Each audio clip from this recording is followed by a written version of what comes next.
Welcome to the Martin Bailey Photography Podcast. It's September 26, 2016, and this is episode 542.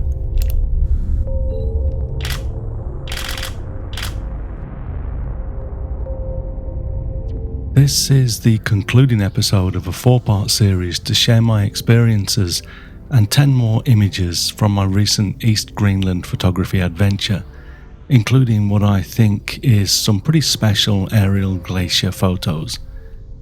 We finished part 3 after looking at a few aerial photographs from a chartered helicopter, and we landed in front of the Heim Glacier for 20 minutes before taking off again to do a swoop over the back of the glacier, giving us a view from above, as we can see in this first image for today.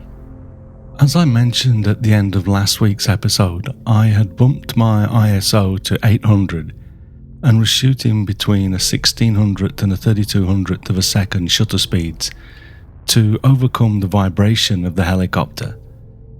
For this shot, I was using my 24 to 70mm lens at 31mm and was obviously attracted to the 2 pools of clear water in front of the glacier.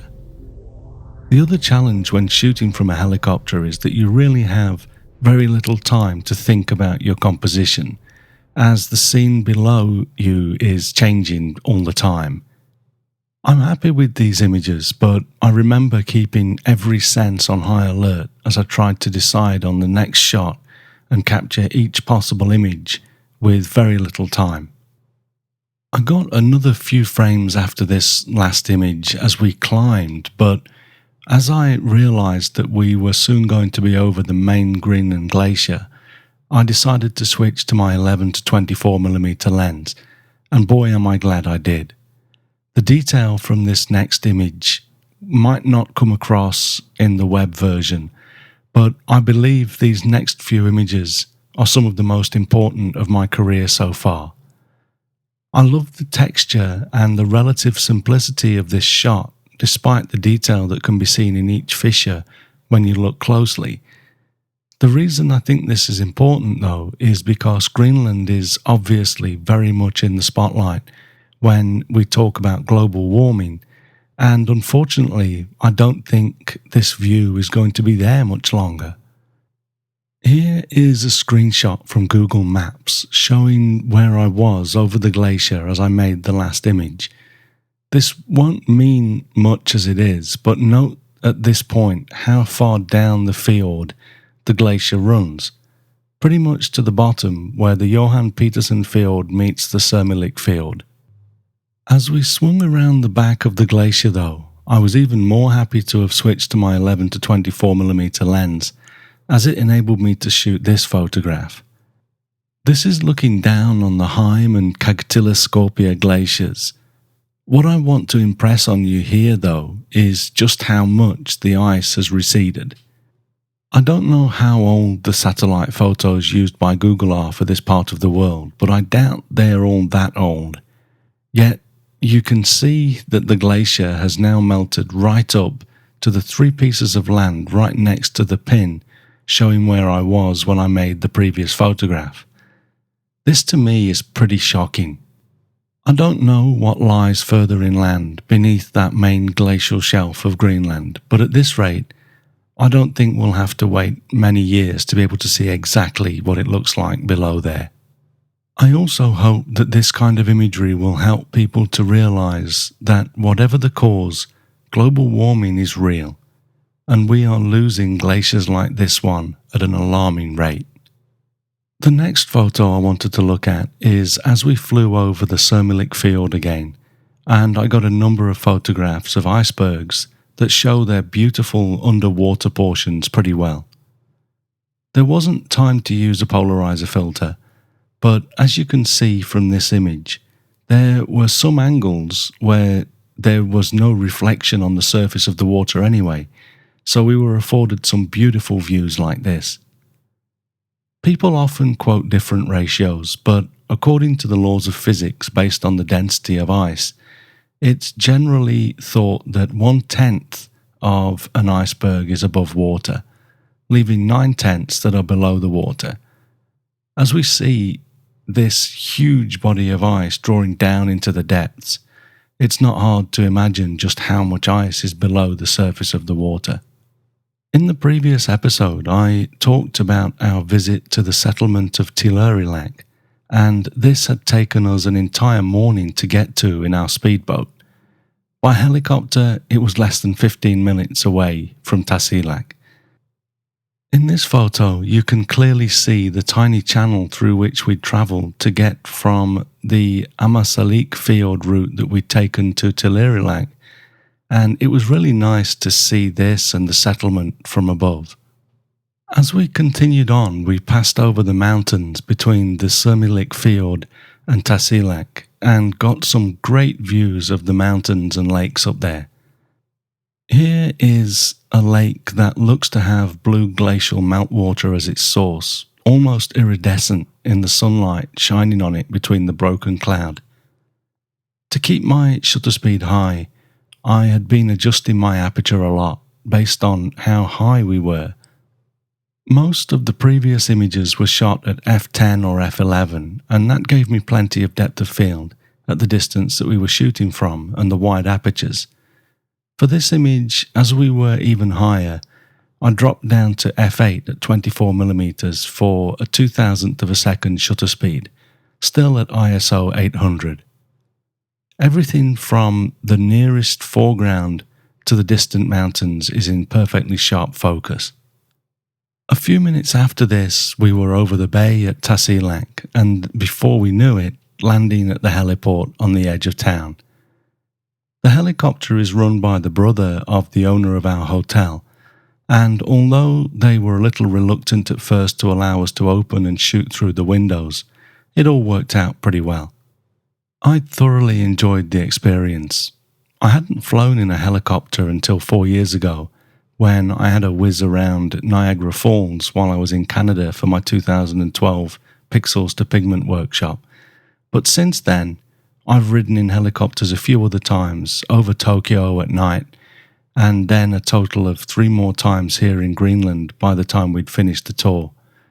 I think they're becoming more accessible as enterprising people build businesses around this sort of ride, and that's a very welcome change, especially when we're allowed to open the windows, etc.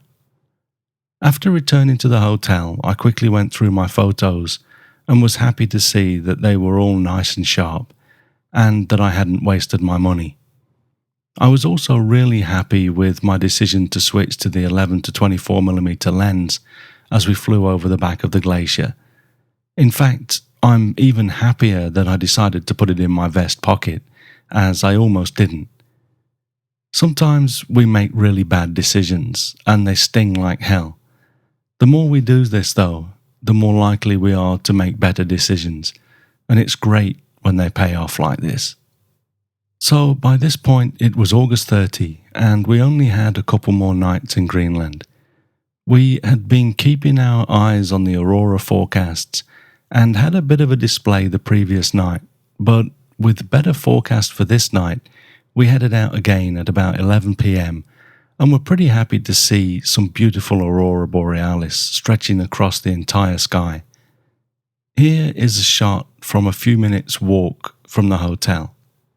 For aurora, as for most night sky photography I do, I generally set my lens to its widest aperture f4, and with an ISO of 3200, use a shutter speed of 20 seconds. If the aurora gets brighter, I'll try to reduce the shutter speed to 15 seconds, which ensures no movement in the stars. And then, as it gets brighter still, I start to bring the ISO down. This shot was at my initial settings though, so f4 20 seconds at ISO 3200. Unfortunately, it was really windy, so the lake nearby was not reflecting anything, and I honestly don't think I could have scrambled down there in the dark anyway, but I'm happy enough with this shot. There were some beautiful patterns being made, and I like the touch of purple as well. The next morning we headed out on a speedboat again and spent a number of hours whale watching.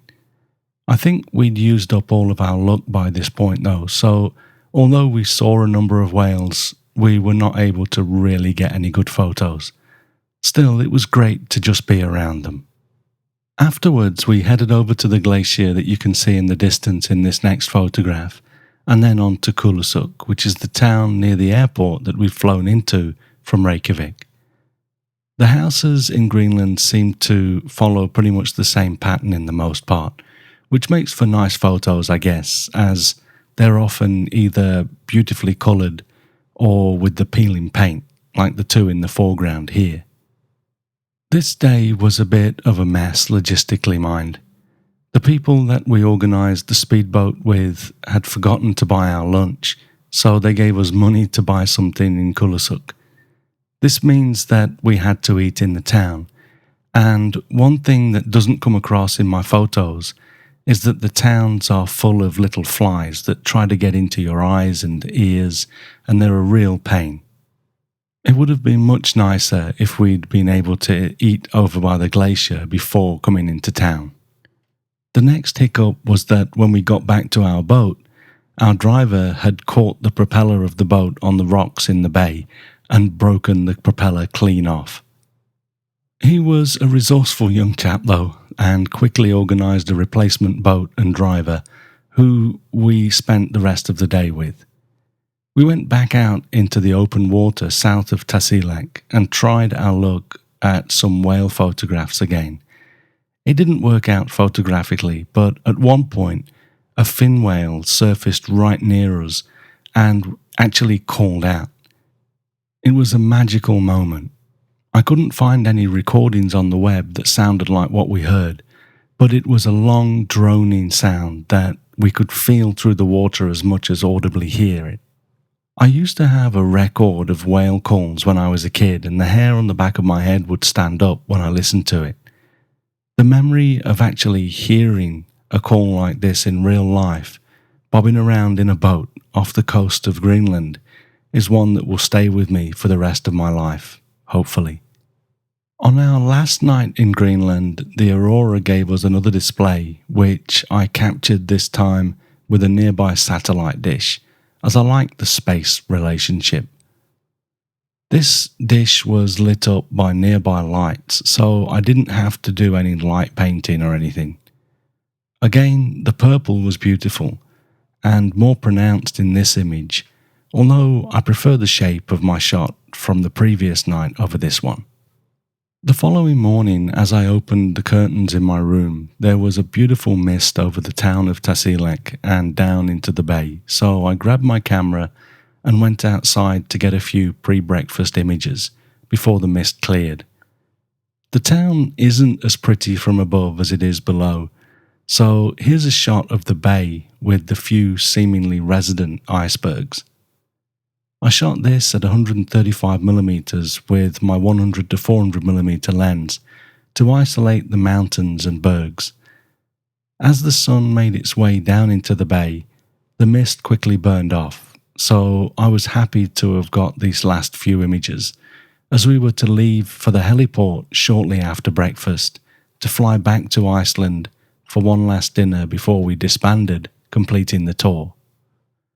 I'm just putting together a portfolio of this Greenland work, which you'll be able to see at mbp.ac/Greenland portfolio, probably by the time I release this podcast. So please do take a look if you're interested and if you have a minute. I'm also going to try to put together a slideshow video soon too, and I'll let you know once that's available.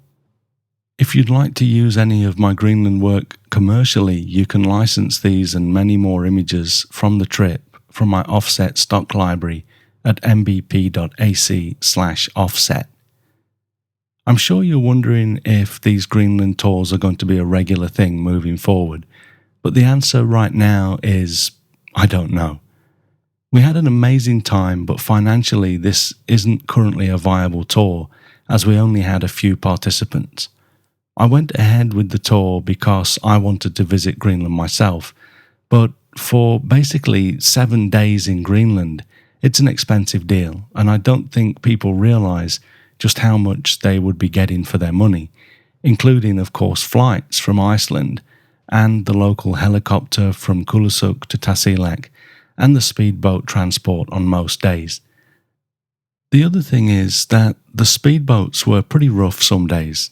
The boat we had for the first 2 days was the most comfortable, but that broke down, and we had one without any cushions on the seats for the following day.